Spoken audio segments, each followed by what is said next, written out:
Hello viewers, আশা করি আপনারা সবাই ভালো আছেন। বিডি টোয়েন্টির পক্ষ থেকে আপনাদের সবাইকে স্বাগতম। আজকের ভিডিওতে আমি আপনাদেরকে দেখাবো কিভাবে আপনারা আপনাদের বাসার মোবাইল দিয়ে আপনার বাসার ওয়াইফাই রাউটারে পাসওয়ার্ডটা চেঞ্জ করবেন। তো এর জন্য প্রথমে যে কাজটি করতে হবে আমাদেরকে সেটি হচ্ছে যে আমরা আমাদের ফোনের যে কোনো একটি ব্রাউজারে প্রবেশ করব। তো আমি আমার ফোনের ব্রাউজার গুগল ক্রোমে প্রবেশ করছি। তো গুগল ক্রোমে আসার পরে এখানে দেখবেন যে হলো টিফিনের কিন্তু দুইটা সার্ভার আছে। তো আমরা যে কোনো একটিতে আগে ট্রাই করব। তো আমি একটাতে ট্রাই করছি 192। তো উপরে আসছে অটোমেটিক চলে আসছে 1601।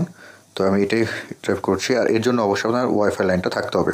এখানে ইন্টারেস্টিং বিষয় হচ্ছে যে এখানে ডিফল্ট ইউজার আইডি এবং পাসওয়ার্ড থাকে আপনি যখন রাউটার প্রবেশ করবেন। তো যেহেতু আমার আগে থেকে লগ ইন করা আছে, সুতরাং এই পাসওয়ার্ডটা এখানে টাইপ করলে আমার কিন্তু এখানে আমি যেটা আছে আমার সেভ করা আছে সেটা আমি লগ ইন করছি। তো এক্ষেত্রে ডিফল্ট একটা থাকে, সেক্ষেত্রে আপনারা পাসওয়ার্ডটা আপনারা দিতে পারেন অ্যাডমিন, ঠিক আছে, ছোটো হাতের লিখে আপনি দিবেন।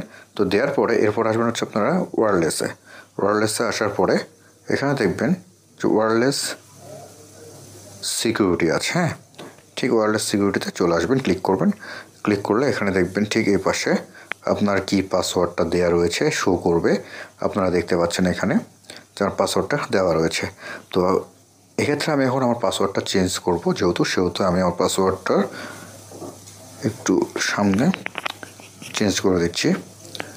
দেওয়ার পরে আপনার পাসওয়ার্ডটা যখন চেঞ্জ হয়ে যাবে তখন আপনি এখানে সেভ করবেন।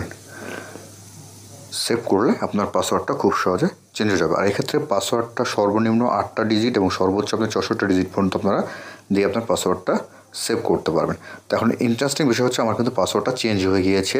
তো এখন এরপরে যেটা করতে হবে, আপনার ওয়াইফাই রাউটারে যাবেন, গিয়ে আপনার যে ইয়েটা আছে এখানে ফরগেট দেবেন, ঠিক আছে।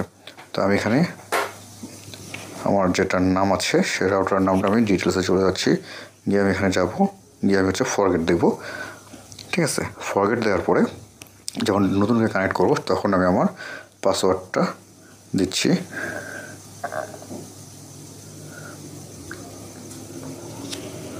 দিয়ে দিলাম, দিয়ে আমি এখানে দেখেন কানেক্ট হয়ে গেছে, আমার পাসওয়ার্ডটাও চেঞ্জ হয়ে গেছে এবং কানেক্ট হয়ে গেছে।